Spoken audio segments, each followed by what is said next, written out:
semaines, depuis plusieurs mois, une année particulièrement pluvieuse. Quelles sont les conséquences pour les agriculteurs?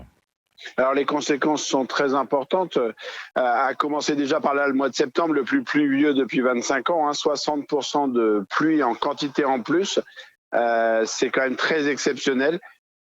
C'est pour le moment des récoltes très compliquées en silage de maïs, avec aussi les suites de la tempête Kirk, qui aujourd'hui, par exemple en Vendée, hein, c'est du maïs couché, compliqué à ramasser.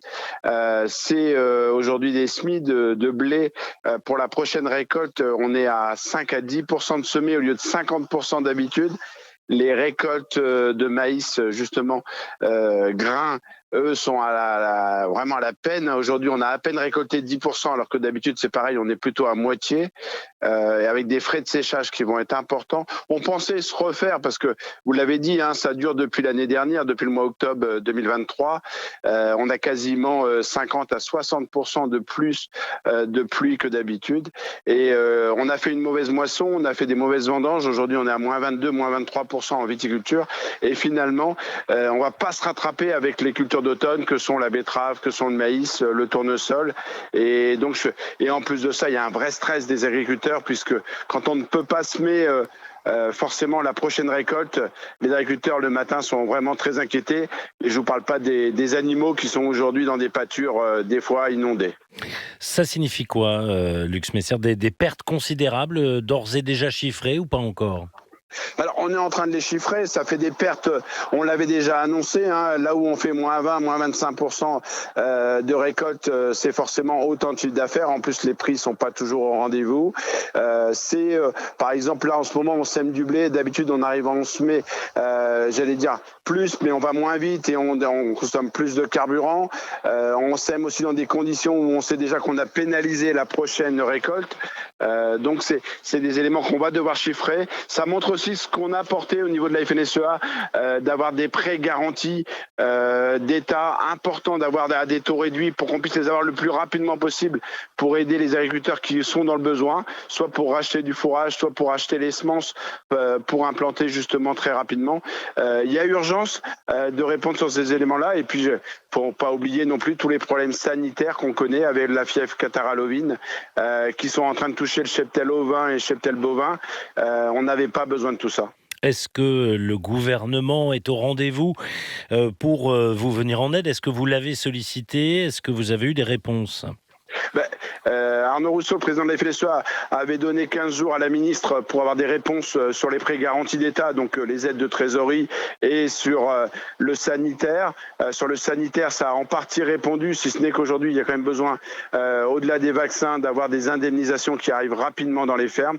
Et puis sur les prêts garantis d'État, là, il faut absolument que ce soit annoncé très rapidement et qu'on fasse pas comme au mois de janvier-février. Hein. On se souvient que à l'époque, le Premier ministre Gabriel Attal avait débloqué 100 millions d'euros. Il s'est pas fait un prêt de trésorerie à l'époque. Là, il faut que ça se fasse dans les prochains jours, dans les prochaines semaines. Vous avez compris aussi que les agriculteurs aujourd'hui en ont un peu ras-le-bol de toutes ces promesses et qu'il y a besoin de choses très rapides.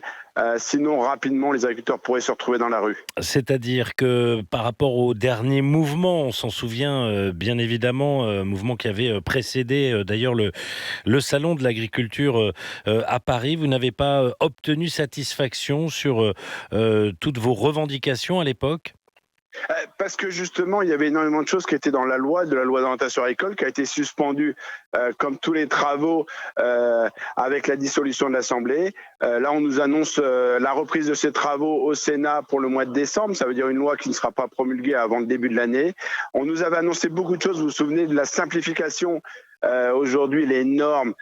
Aujourd'hui, on a produit tellement de normes depuis ces dernières années.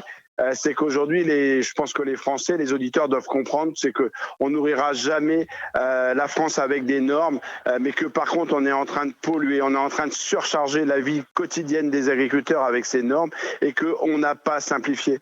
Il y a 8 jours, le Premier ministre Barnier a annoncé une pause normative. Il faut aller bien au-delà de la pause normative. Quand on a enmassé, on a entassé depuis 30 ans ces normes. Il faut décocher. Il faut, par exemple, en ce moment, on ne peut pas épandre du lisier ou on ne peut pas épandre du fumier. Il faut qu'on puisse le faire dès qu'on pourra le faire. Et donc, tout ce qui est problématique de date, tout ce qui est réglementation, il faut l'adapter aussi face à ces excès d'eau et à ce changement climatique. Une toute dernière question, Lux Messer, vous avez parlé de nourrir la France.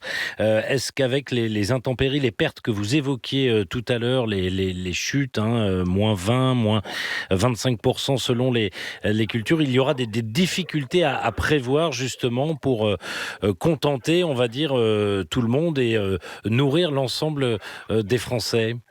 À date d'aujourd'hui, non. Mais par contre, il faut qu'on garde cette capacité de production.